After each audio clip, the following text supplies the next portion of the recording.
श्वेता महसूस कर पा रही थी कि विजय के छूने में कुछ ठीक नहीं है, पर वो असमंजस में थी। समझ नहीं पा रही थी वो कैसे रिएक्ट करे, कैसे रोके विजय को। इसलिए उसने इस बारे में चुप रहना ही बेहतर समझा और अपने जीजा जी से मुमकिन दूरी रखने लगी। श्वेता, तू इस बारे में किसी को कुछ मत बताना।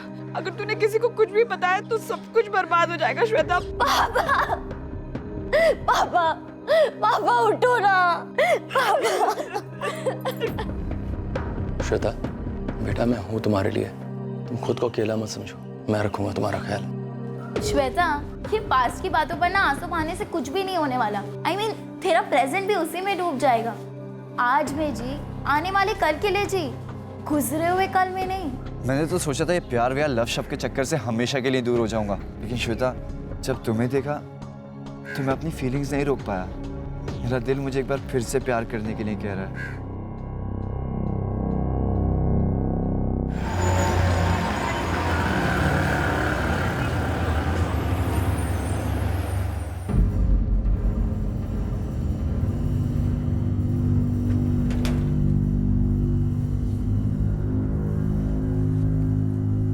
श्वेता, चलेगी तू पूजा में? नहीं माँ, तुम जाओ, मेरा मन नहीं कर रहा। चल ना बेटा, थोड़ा बाहर निकलेगी तो मन बहल जाएगा तेरा। नहीं माँ, मैं ठीक हूँ, मुझे भी पढ़ना है, तुम जाओ। ठीक है, मुझे आते आते 7 बज जाएंगे। सुधीर आए तो उसे चाय दे देना। हाँ? गम और उदासी 16 साल की श्वेता का जैसे साया बन गए थे। श्वेता ने छोटी सी उम्र में बहुत कुछ खोया था, बहुत कुछ सहा था। कुछ चोटें अतीत की थी तो कुछ वर्तमान की। बार बार की इन चोटों ने श्वेता के नाजुक मन पर गहरा घाव कर दिया था, लेकिन किसी को इस बात का अंदाजा तक नहीं था। श्वेता ने कभी अपनी तकलीफों को अपनी मां या अपने भाई के साथ शेयर क्यों नहीं किया? एक ऐसा सवाल था जो आज के बाद श्वेता की मां और श्वेता के भाई को दिन रात सताने वाला था।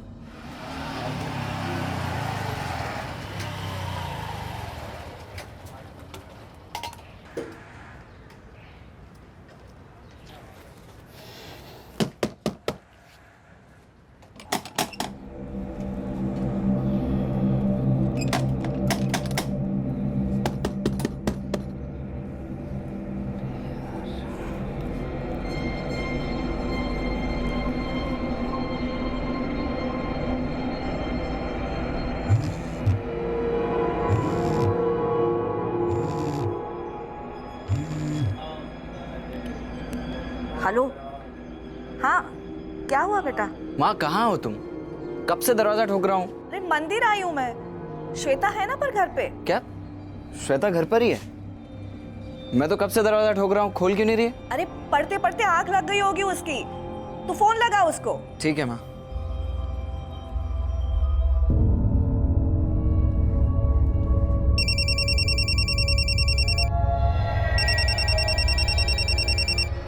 फोन क्यों नहीं उठा रही? श्वेता, श्वेता,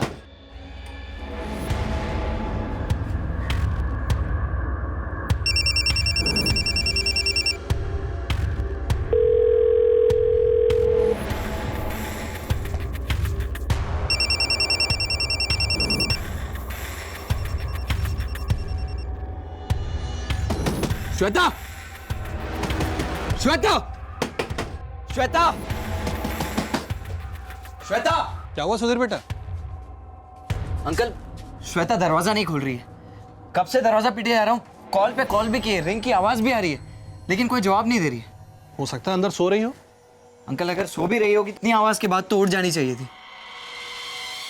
मैं देखता हूँ। श्वेता बेटा, दरवाजा खोलो। श्वेता बेटा, सुधीर मुझे कुछ ठीक नहीं लग रहा।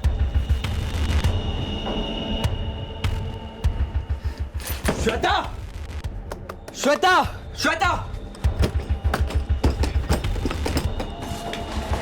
श्वेता, श्वेता।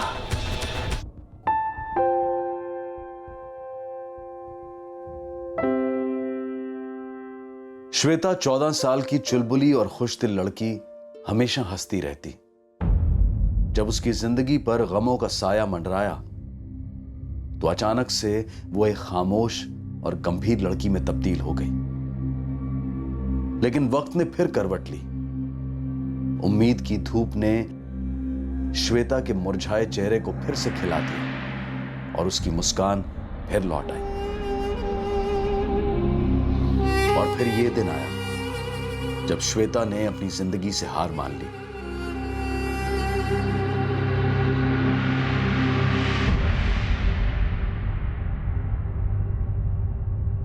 जी मैं करीब शाम के 6 बजे घर लौटा। कहाँ से आ रहे थे तुम? दुकान से, हमारी हार्डवेयर की शॉप है, मेरे पापा की। पापा कहाँ हैं तुम्हारे? जी उनका 2 साल पहले देहांत हो गया था।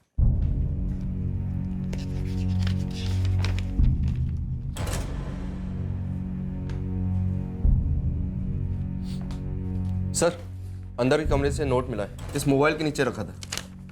क्या ये श्वेता का मोबाइल है? जी श्वेता का ही है। ये विजय तुम्हारा जीजा है? हाँ सर, मेरी बड़ी बहन रीता के हस्बैंड है। हूँ कहाँ रहता है? यूपी में रहते हैं, इलाहाबाद में। लेकिन आप उनके बारे में क्यों पूछ रहे हैं? सुशांत कौन है? सुशांत नहीं पता सर, लेकिन क्या लेटर श्वेता ने लिखा? लगता तो ऐसे ही है। श्वेता का साइन है? जी श्वेता का है, लेकिन श्वेता ने इसमें लिखा क्या है सर? वजह, अपने सुसाइड की वजह। क्या वजह थी? क्यों किया उसने ऐसा? साहब, क्या लिखा है श्वेता ने? श्वेता जीते जी जो बातें किसी को नहीं बता पाई वो उसने अपने सुसाइड नोट में बयां की थी। अपनी उन चोटों का जिक्र किया था जो बढ़ते बढ़ते एक ना भरने वाला घाव बन चुकी थी। सबसे पहला घाव कुदरत ने दिया था। 2 साल पहले श्वेता के परिवार पर दुखों का पहाड़ टूटा था। तब वो महज 14 साल की थी और उस घटना से सबसे ज्यादा आहत हुई थी। बिल्कुल बेफिक्र होकर ले जाइए, कंपनी की 6 महीने की वारंटी।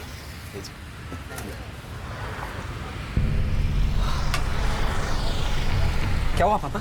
छाती में दर्द हो रहा है। डॉक्टर के पास चलते हैं। लगता है जाना पड़ेगा। मैं रिक्शा लेकर आता हूँ। मेजर हार्ट अटैक था, हालत अभी भी नाजुक है। पर वो ठीक तो हो जाएंगे ना? देखिए, ये 24 घंटे बहुत ही क्रूशियल है उनके लिए। उनको ऑब्जर्वेशन में रखना होगा। Excuse me.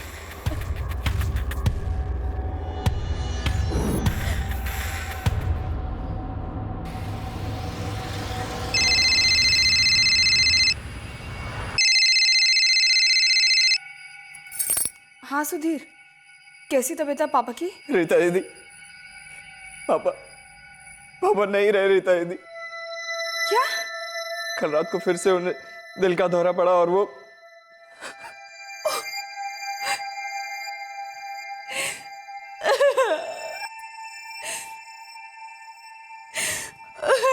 क्या हुआ? रो क्यों रही हो? विजय, पापा क्या हुआ? पापा नहीं रहे।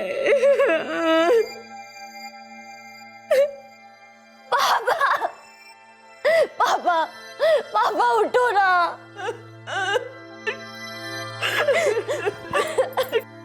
माँ बोलो ना पापा को उठने। पापा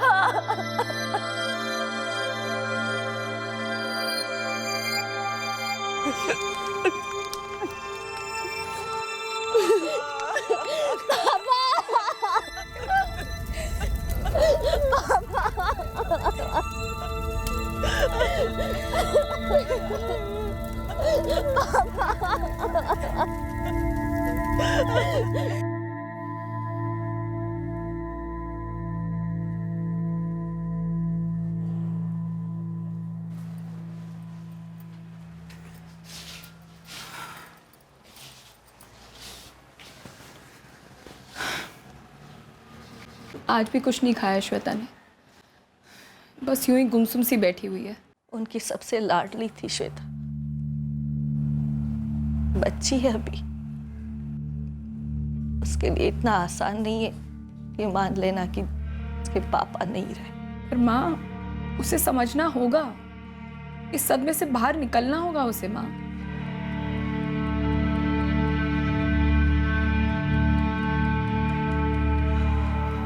मैं श्वेता से बात करता हूँ।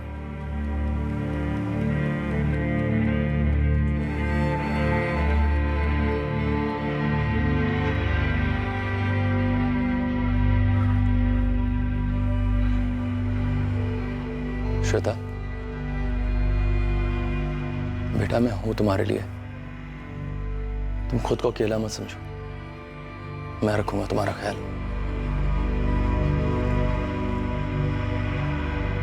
को संभालो श्वेता, पढ़ाई में ध्यान रखो, धीरे धीरे सब ठीक हो जाएगा।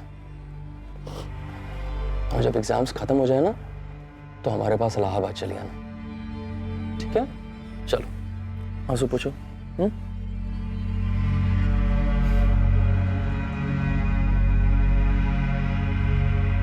दुकान की पूरी जिम्मेदारी अब तेरे ऊपर है।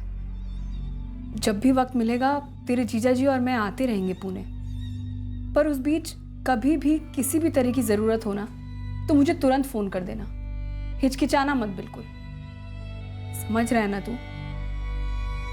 तेरे जीजा जी को भी तुम सबकी बहुत फिक्र है, खास करके श्वेता की।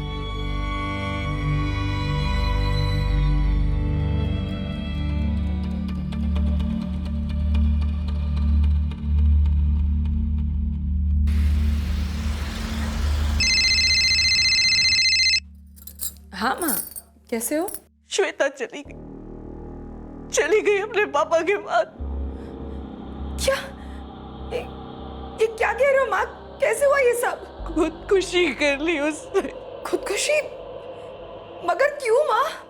क्यों तो मुझे तुझे पूछना चाहिए रीता। तेरी छोटी बहन थी, बच्ची थी वो अभी, तेरी बच्ची अपने अंदर इतना बड़ा घाव लेके चुप बैठी थी और मुझे कुछ पता नहीं चला, और तूने भी मुझे कुछ नहीं बताया।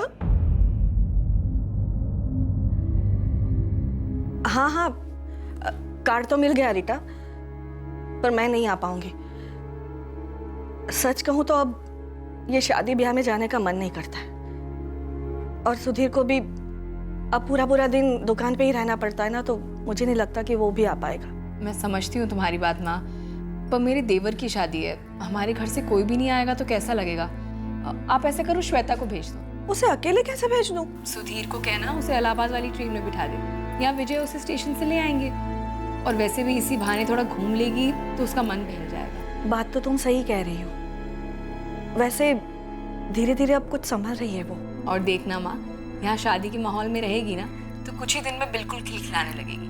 और विजय भी काफी जोर दे रहे हैं कि कम से कम श्वेता को तो शादी पर आना ही चाहिए।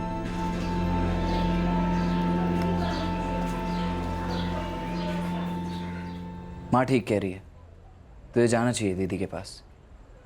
इससे उन्हें भी शादी के कामकाज में मदद मिल जाएगी और तेरे लिए भी अच्छा रहेगा। हाँ बेटा, जाके आना, तेरी दीदी और जीजाजी भी जोर दे रहे हैं। ठीक है माँ।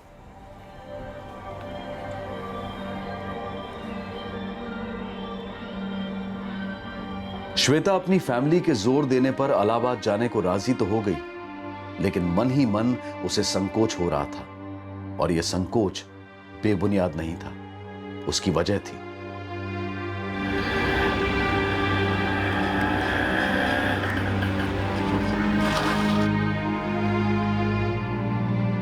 श्वेता के पापा के देहांत के बाद पिछले 1 साल में रीटा और उसका पति विजय जब भी मुमकिन होता पुणे आते जाते रहते थे। श्वेता विजय को मानती थी, उसकी इज्जत करती थी, लेकिन विजय का बार बार उसे छूना श्वेता को एक अजीब सी उलझन में डाल रहा था।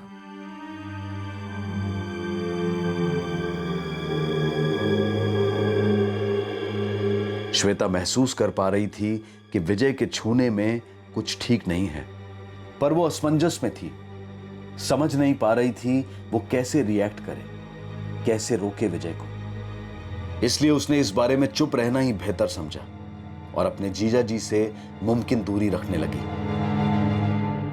मन में कुछ संकोच और डर लिए श्वेता इलाहाबाद पहुंची। शादी के इस खुशनुमा माहौल में श्वेता के साथ कुछ ऐसा हुआ जो बहुत दर्दनाक था। उसे एक ऐसा घाव मिला जो उसकी रूह तक को छलनी कर गया।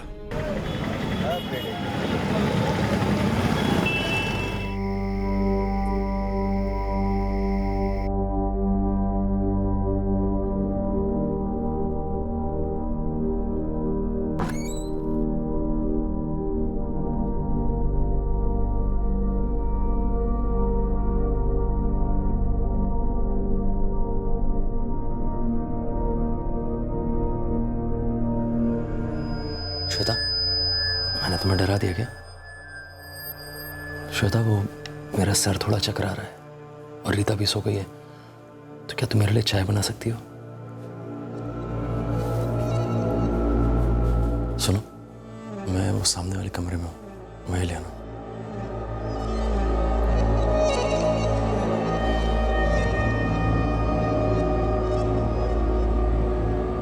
जीजा जी, चाय।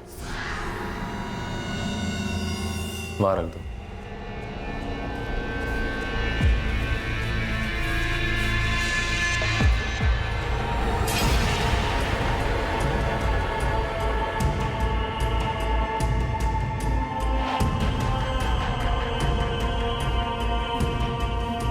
जीजा जी, जाने दीजिए मुझे। तुम्हें पता है, तुम अपनी दीदी से भी बहुत ज्यादा सुंदर हो। जीजा जी, छोड़िए मुझे, वरना मैं चिल्लाऊंगी।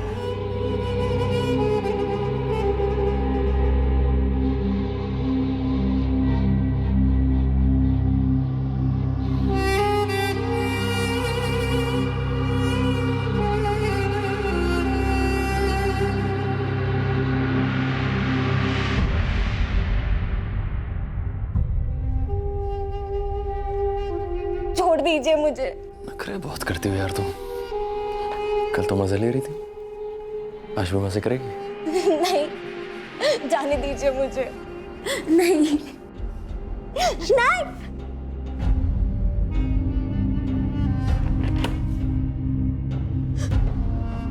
प्लीज जीजा जी, मत कीजिए मेरे साथ ऐसा। आप मेरी बहन के पति हैं। और तुम मेरी साली हो, और साली अधिक घर वाली होती है। श्वेता, श्वेता, श्वेता, ये मैं क्या सुन रही हूँ? तू आज ही वापस जाना चाहती है? क्यों? तेरी टिकट तो कल की है ना? बस दीदी, मुझे घर जाना है, माँ के पास।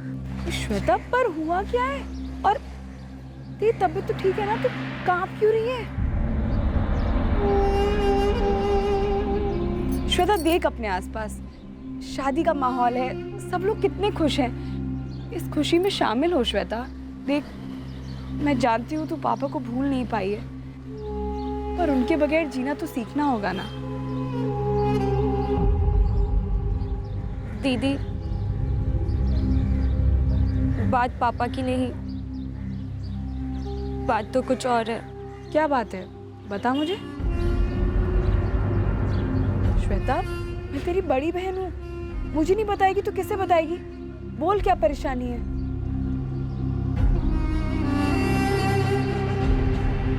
श्वेता, मासूम बच्ची पर इतने सारे जुल्म हुए,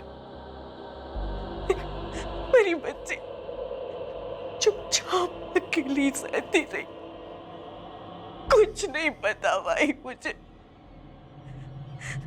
तुझे तो पता था ना? तूने क्यों नहीं बताया मुझे?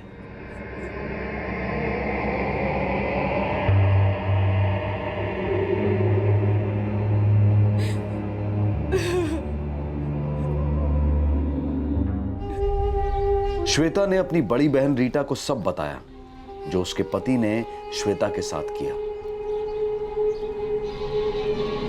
अगर विजय से पूछूंगी तो वो साफ मुकर जाएंगे, और श्वेता, अगर उसने किसी से कहा तो बात बढ़ेगी, पुलिस केस होगा, सबको पता चल जाएगा, मेरी शादीशुदा जिंदगी बर्बाद हो जाएगी, घर टूट जाएगा मेरा। क्या करूं मैं?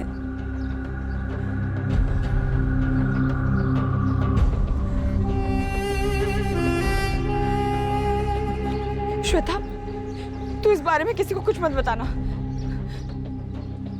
श्वेता, अगर तूने किसी को कुछ भी बताया तो सब कुछ बर्बाद हो जाएगा।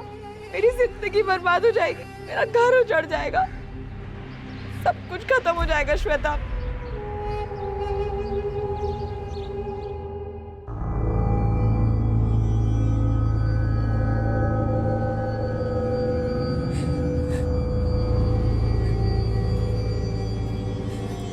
क्या हुआ? क्या बात है, बोलती क्यों नहीं?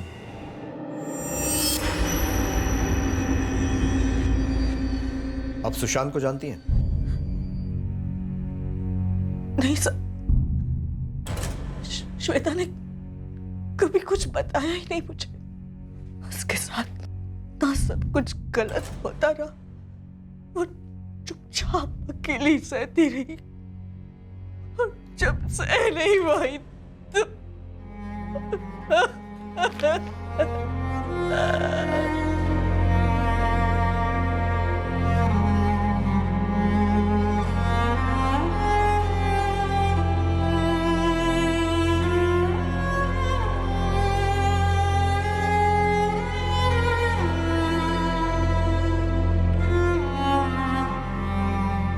श्वेता चुपचाप पुणे लौट आई, लेकिन उस दिन के बाद से उसने अपनी बहन रीटा से फिर कभी बात नहीं की। अपने जीजा से तो बात करने का सवाल ही नहीं उठता था, और ना ही श्वेता ने इस बारे में अपने घर पर कुछ बताया। श्वेता, रीता का फोन है, तुझसे बात करना चाह रही। माँ, अभी मुझे पढ़ना है, मैं बाद में बात कर लूंगी। ठीक है।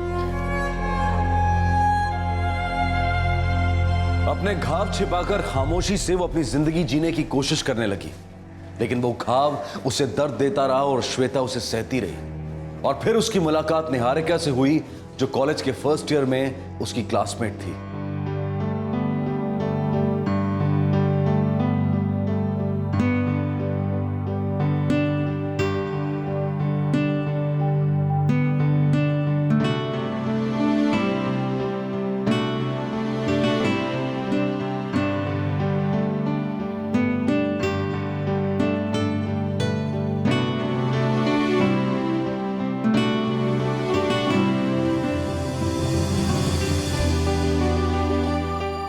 बता ना, है या नहीं? नहीं। क्या बात कर रही है? पर क्यों? क्यों क्या होता है निहारिका? नहीं है तो नहीं है। तेरा है क्या? हाँ, किसी ने प्रपोज जरूर किया है। वो राकेश है ना, मुझे भी अच्छा लगता है। 2 महीने से पीछे पड़ा है। तो तूने क्या सोचा निहारिका? सोचती हूँ कि पास्ट के बैड एक्सपीरियंस को भुला के ना एक नया स्टार्ट करूँ, फ्रेश। बैड एक्सपीरियंस मतलब? अरे वो मेरा एक्स बॉयफ्रेंड था ना, पूरे 6 महीने लगे उसे भुलाने में।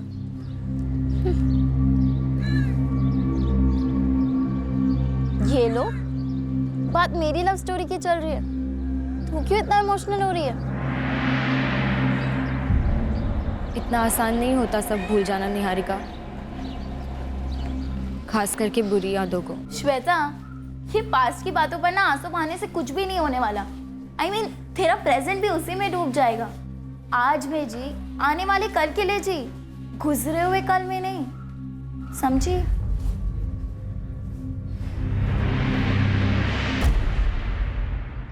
श्वेता, ये राकेश है, मैंने बताया था ना इसके बारे में। कॉमर्स में है, सीए कर रहा है। और राकेश, ये श्वेता है, मेरी स्वीट एंड साइलेंट फ्रेंड।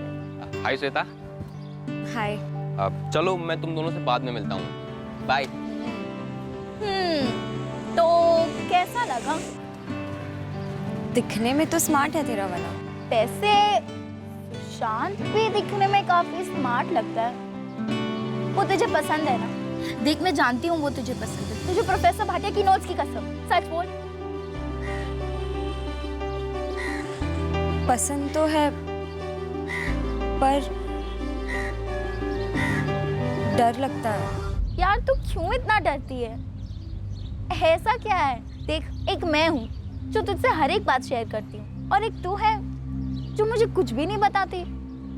ऐसा क्या है जो तुझे इतने वक्त से खाए जा रहा है? श्वेता का घाव अभी भरा नहीं था, उसके जहन में वो दर्द अभी ताजा था। लेकिन एक दिन श्वेता ने फैसला किया अपने आप को इस दर्द से आजाद करने का। कब जवाब दोगी श्वेता? मैं 10 दिन से तुम्हें रोज प्रपोज कर रहा हूँ। बोलो, बनोगी मेरी गर्लफ्रेंड? सुशांत, मुझे गलत मत समझना, लेकिन कुछ बातें हैं जो मैं नहीं जानती, तुमसे कैसे कहूँगी। तुम्हारे पास्ट की? देखो श्वेता, सबका पास्ट होता है, मेरा भी था। और तुम्हें पता है, जब मैं डिच हुआ था तब मुझे कितना बुरा फील हो रहा था। मैंने तो सोचा था ये प्यार व्यार लव शब्द के चक्कर से हमेशा के लिए दूर हो जाऊंगा। लेकिन श्वेता, जब तुम्हें देखा तो मैं अपनी फीलिंग्स नहीं रोक पाया। मेरा दिल मुझे एक बार फिर से प्यार करने के लिए कह रहा है। और आई नो, जब तक तुम मेरे साथ हो तब तक सब सही होगा। देखो, मुझे तुम्हारे पास से कुछ फर्क नहीं पड़ता। हमारे रिलेशनशिप के लिए जो मायने रखता है वो है तुम्हारा आज, तुम्हारा प्रेजेंट। लेकिन मैं तुम्हें सब सच बताए बगैर रिलेशन नहीं रख सकती। हमारे रिलेशन के फ्यूचर के लिए ये ज़रूरी है। ठीक है, तो बताओ, मैं सुनने के लिए तैयार हूँ।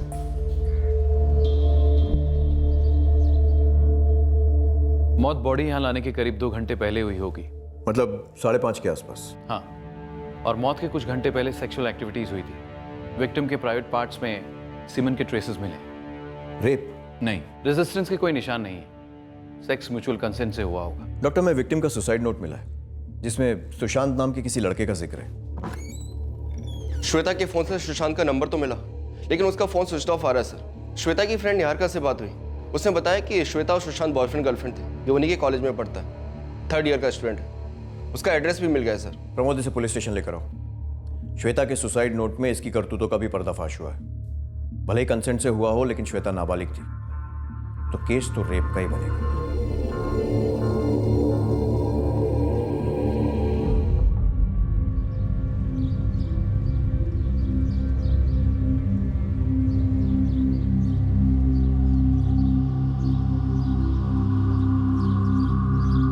बस श्वेता,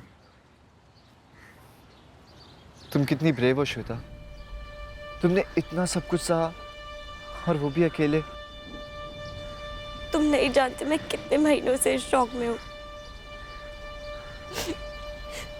मेरे जीजा जी ने मेरे साथ ऐसा किया, और मेरी बहन कभी कभी तो लगता है कहीं मेरी कोई गलती। नहीं श्वेता, इसमें तुम्हारी कोई गलती नहीं है। और प्लीज अपने आप को सजा देना बंद करो। Shweta, I love you. Shweta, मैं 11वीं बार तुम्हें प्रपोज कर रहा हूं, अब तो मान जाओ प्लीज।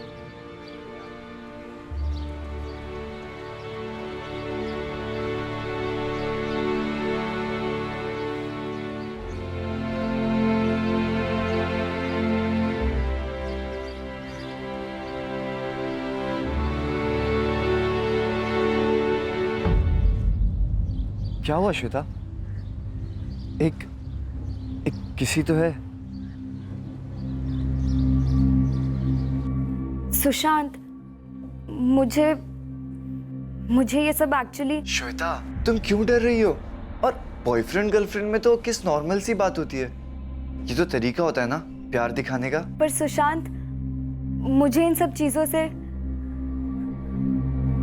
कैसे कहूँ मैं तुमसे, बस मुझे ठीक नहीं लगता, पता नहीं क्यों। श्वेता, ज्यादा मत सोचो, और इसमें कुछ भी गलत नहीं है। शायद पहली बार था इसलिए तुम्हें ऐसा लगा, लेकिन देखना धीरे धीरे चल के ना तुम्हें सब अच्छा लगने लगेगा। मैंने सुशांत से कुछ नहीं छुपाया, हर बात बता दी उसे, क्योंकि मैं उससे प्यार करती थी और मुझे विश्वास था कि वो भी मुझसे प्यार करता है। मुझे डर लगता है। डर कैसा? प्यार करती हो ना मुझसे? हाँ। तो बस मुझे भी प्यार करने दो।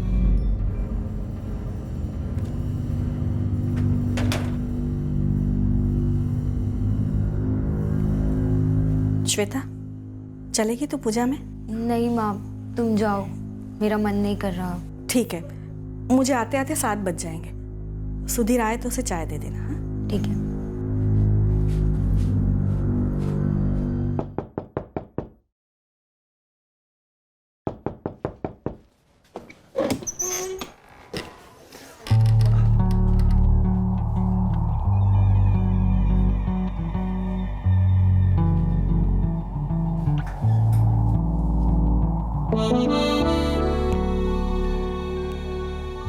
श्वेता, आज हमारे रिलेशन को पूरे 2 महीने हो चुके हैं, तो आज का सेलिब्रेशन थोड़ा स्पेशल होना चाहिए ना?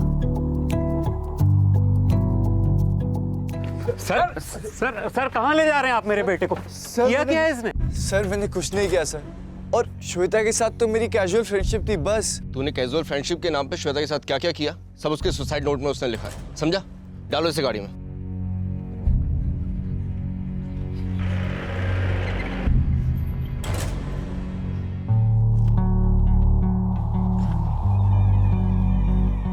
सुशांत, हम इतने वक्त से साथ में हैं, अब तुम्हें नहीं लगता तुम्हें मुझे अपने पेरेंट्स से मिलवाना चाहिए?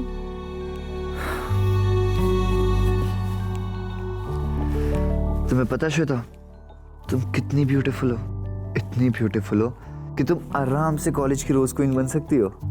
सुशांत, मैं अपने माँ और भैया को बता दूँ हमारे बारे में? तुम मिलोगे ना उनसे? पहले तुमसे तो ठीक से मिल लो। बात को टालो मत, बोलो ना। सर मैंने श्वेता के साथ कोई जबरदस्ती नहीं की, और हमारे बीच में जो कुछ भी हुआ वो हम दोनों की मर्जी से हुआ था। लेकिन धोखा और झांसा एक तरफा था, राइट?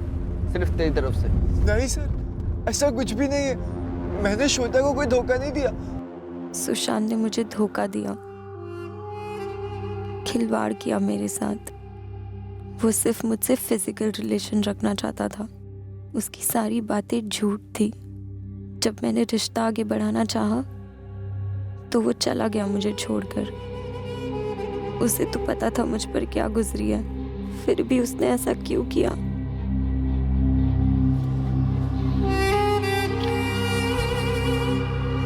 सुशांत, बताओ ना, कब मिलवाओगे अपने मम्मी पापा से? क्या यार श्वेता, एक ही सवाल बार बार पूछना, मेरा दिमाग मत खराब कर। पहली बार लॉस के बजाय घर पे मिले थे, लेकिन तूने पूरा मजा खिलखिला कर दिया। मजा? तो ऐसे क्या देख रही है? अब ये मत बोलना कि तुझे मजा नहीं आता था और तू ये सब मेरे लिए कर रही थी। सुशांत। क्या सुशांत? क्या सुशांत? हाँ, और अब ये सैड लुक देना बंद कर, बहुत हो गया दुखियारी का नाटक। वैसे भी ये सब चीजें तेरे लिए नई थोड़ी ना है, तुझे तो एक्सपीरियंस है ना, तो फिर क्यों मेरे मूड की बैंड बजाती है? खुद भी इंजॉय कर और मुझे भी इंजॉय करने दे। ये सब सिर्फ मजे के लिए था? तुम प्यार नहीं करते मुझसे, सिर्फ फिजिकल रिलेशन चाहते थे तुम? तो इसमें प्रॉब्लम क्या है? बेकार में एक दूसरे को प्रेशर करने से अच्छा है दोनों एंजॉय करते हैं। क्या मैंने तुझे कभी प्रेशर किया है? नहीं ना, तो तू मुझे क्यों प्रेशर करती है? तुम मुझे अपने पेरेंट्स से कभी नहीं मिलवाओगे? मैं पागल हूं क्या जो तुझे अपने पेरेंट्स से मिलवाऊंगा? तुझे पता है उन्हें कितना बड़ा शौक लगेगा जब उन्हें पता चलेगा कि तू एक रेप विक्टिम है।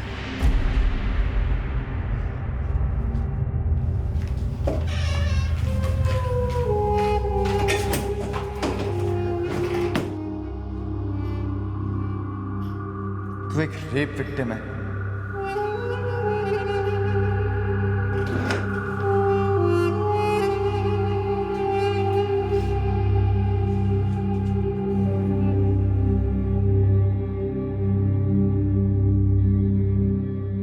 सर मैंने कुछ नहीं किया सर, सच कह रहा हूं, मैंने कुछ नहीं किया सर। वो बहुत महीने पहले की बात है सर, और जो कुछ भी हुआ ना वो श्वेता की मर्जी से हुआ सर। रेप कुछ नहीं था, बल्कि वही मुझे उकसाती थी सर। कुछ तो शर्म कर, उस वक्त तो 15 साल की भी नहीं थी। सर इन्होंने कुछ नहीं किया सर, इन्हें छोड़ दीजिए। महाराष्ट्र पुलिस से ऑर्डर्स आए हैं आपके पति को अरेस्ट करने के लिए। उनके पास आपके बहन का सुसाइड नोट है, जिसमें लिखा है कि आपके पति ने उसका रेप किया है, जो कि आपको भी मालूम है। सच क्या है तो महाराष्ट्र पुलिस आपके पति से उगलवाही लेगी, और आप भी तैयार रहिए, आपको भी पूछताछ के लिए बुलाया जा सकता है। चलो। सर वो सब झूठ है सर, मैंने कुछ नहीं किया सर, कुछ नहीं किया सर। सर छोड़ दीजिए, रुकिए।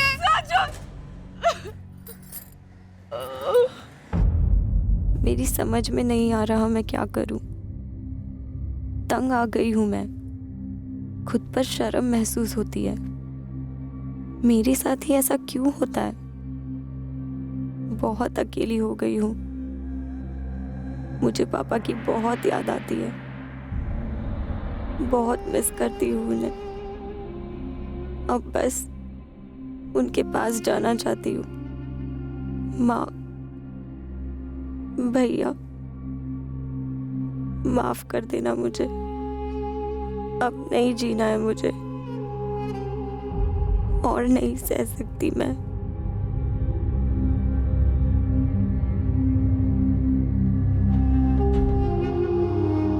श्वेता की माँ और उसका भाई गहरे शौक में है। श्वेता ने इतना कुछ सहा, लेकिन उन्हें कभी कुछ क्यों नहीं बताया, ये बात उन्हें खाए जा रही है।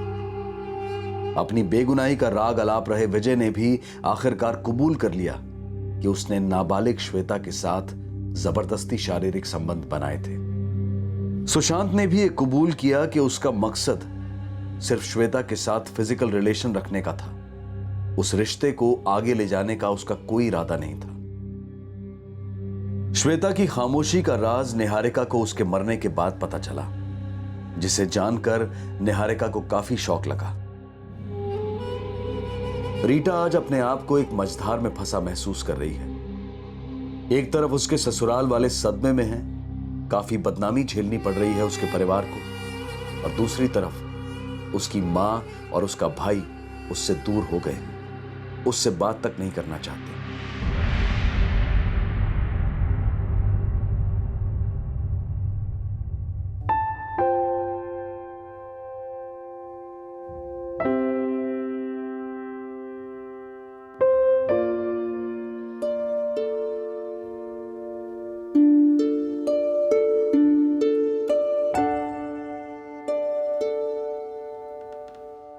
जिंदगी ने श्वेता को कई गहरे घाव दिए। इतनी छोटी सी उम्र में उसे कई शारीरिक, मानसिक और भावनात्मक यातनाओं से गुजरना पड़ा। अपने पिता को खोने के बाद वो वैसे ही जज्बाती तौर पर कमजोर हो गई थी। उस चोट से अभी उभरी भी नहीं थी कि उसके जीजा की घिनौनी हरकत श्वेता को एक और गहरा घाव दे गई। श्वेता के उत्पीड़न पर उसकी बड़ी बहन की खामोशी ने उस जख्म को और कुरेद दिया। श्वेता की जिंदगी में सुशांत के आने के बाद ऐसा लग रहा था कि यह प्यार उसके घावों पर मरहम का काम करेगा, लेकिन यह रिश्ता भी उसके घायल मन पर एक और जख्म दे गया, और इसे सहन कर पाना शायद उसकी बर्दाश्त के बाहर हो गया। श्वेता के साथ जो हुआ, उस पर जो गुजरी, इसका हमें बेहद दुख है। एक बेकसूर लड़की औरों की ज्यादतियों की वजह से आज दुनिया में नहीं है, इसका मलाल है। लेकिन हम साथ में ये जरूर कहेंगे कि अपने जख्मों को, अपनी तकलीफों को बयां करना, उसके बारे में बात करना बेहद जरूरी है। फिर चाहे वो बात अपने परिवार के किसी सदस्य से की जाए, अपने किसी दोस्त से, या फिर किसी काउंसलर से। हम मानते हैं कि श्वेता उम्र के जिस पड़ाव पर थी, उस उम्र में जिंदगी में आते उतार चढ़ाव से जूझना आसान नहीं होता, और जब ट्रॉमा शारीरिक सीमाओं को लांघ कर मानसिक आहत पहुंचाने लगे तो उससे उबरना और मुश्किल हो जाता है। इसलिए जरूरी हो जाता है कि इंसान अंदर ही अंदर घुटने की बजाय अपने दर्द को बिना किसी हिचकिचाहट की आवाज दे। अगर कोई इस दर्द को छुपाने की, अपनी तकलीफ को चुपचाप सहने की नसीहत देता है, या आपके जख्मों को कुरेद कर उनका फायदा उठाने की कोशिश करता है, तो वो इंसान गलत है, और ऐसे इंसान के लिए अपनी जिंदगी कुर्बान कर देना फिजूल है। विजय और सुशांत पर आईपीसी की धारा 376 के तहत बलात्कार के लिए, धारा 396 के तहत आत्महत्या के लिए उकसाने के लिए, और साथ ही protection of children from sexual offence act यानी पॉक्सो के तहत चार्जेस लगाए गए हैं, क्योंकि श्वेता नाबालिग थी। और श्वेता की सिस्टर पर क्या चार्जेस लगाए जाएं, इस पर अभी विचार हो रहा है। अब मैं अनूप सोनी आपसे विदा लेता हूं, फिर मुलाकात होगी अगले एपिसोड में एक और चौंका देने वाले केस के साथ। तब तक सतर्क रहें, सुरक्षित रहें, और देखते रहें क्राइम पेट्रोल सतर्क। सबक एक को, सीख हम सबको। जय हिंद।